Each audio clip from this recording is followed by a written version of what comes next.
As a player, Kevin McHale was nothing short of legendary. He was undeniably one of the premier post scorers and defenders of the 1980s, on top of being a part of one of the most unstoppable dynasties in history.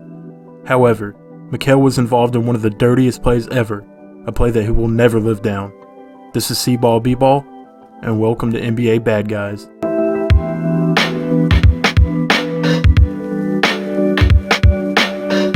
Kevin McHale wasn't exactly known for dirty plays. Physical, sure, but nothing that was uncommon during the time. However, he broke that mold in the 1984 NBA Finals versus the Lakers.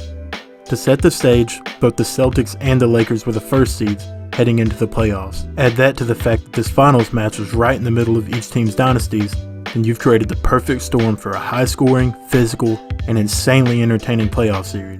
This is exactly what would happen, as Game 1 would have finished 115-109 in the Lakers' favor. Game 2 would go to Boston, winning 124-121. Game 3, on the other hand, would go much different. The Lakers would embarrass the Celtics, winning 137-104. This type of loss is frustrating to the fan base, coaching staff, and most importantly, the players. Larry Bird was especially frustrated after watching the Lakers shrug them off. "I was not going to watch Magic celebrate in front of me again," Larry Bird would say after the game. After coach K.C. Jones told his team not to allow any more layups, McHale would tell his fellow teammate Danny Ainge, "We've got to foul someone hard." McHale would deliver on that comment during the next game. The Lakers were up by 6. Power forward Kurt Rambis was on the fast break getting ready to put up the exact type of layups K.C. Jones has instructed his team to not allow when this would happen. Dennis Johnson is short with it. Here's Kareem, outlet to Worthy. Rambis.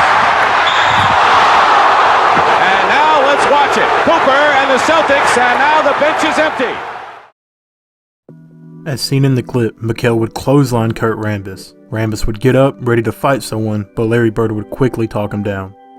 This was a defining moment in both McHale's career and in the playoff series. You can still occasionally see McHale referred to as one of the dirtiest players in NBA history, despite the fact that he doesn't have a long track record of hard fouls or elbows.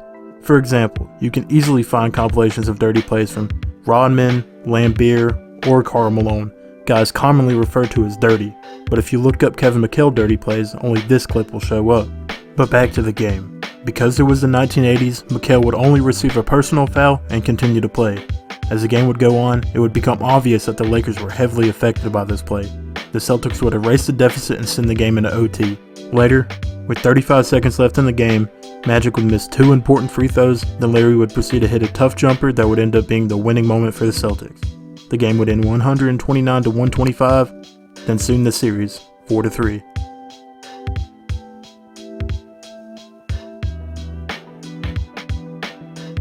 I don't know if I'm going to make this a reoccurring segment in the NBA Bad Guy series, but at least for McHale, I think it's important to have this segment because if you look at him as a whole, he really isn't an NBA bad guy. I mean, he had that one clip, ridiculous, right?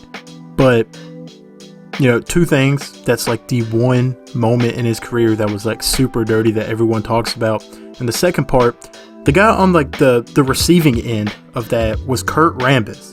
Now, if you know anything about Kurt Rambis, the dude's career was literally like built upon just fouling people as hard as he could.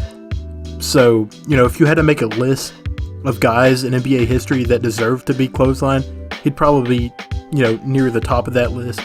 So yeah, I don't think Kevin McHale's really a bad guy, but this clip definitely needed to be covered in this series because it's one of the most notorious hard fouls in NBA history.